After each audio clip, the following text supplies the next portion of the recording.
ئەوانەی کە لە پشت ئیمام نوێژەکەن دەبێ زۆر بەڕێک و پێشی بە جوانی بوەستن. پێغەمبەری خوا صلی الله علیه و سلم فەرمێ: من وصل صفا وصله الله ومن قطع صفا قطعه الله. هەر کەسێک نوێژەکان ئەوانەی کە ڕێک و پێکەوەستن لە پشت ئیمام پایان تەبگەکەن، شانیان تەبگەکەن وەکو سەحابە تەڕاسی. پێغەمبەر صلی الله عليه وسلم فەرمووی: ئەلا تەصطفون كما تصطف الملائكة عند ربها.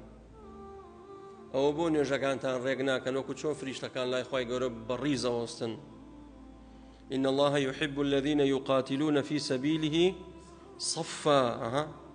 دائما تنظيم زور مهمة براستي.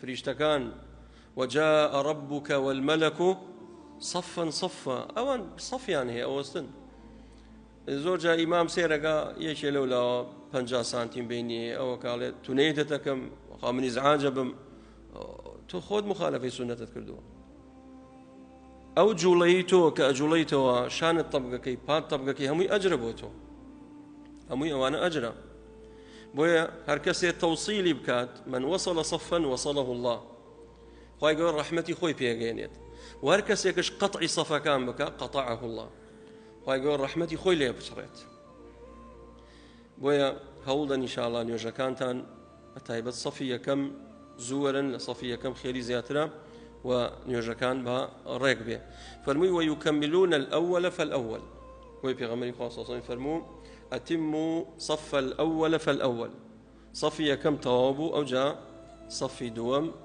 بركان ويأخذ صفي دوم دام زريلا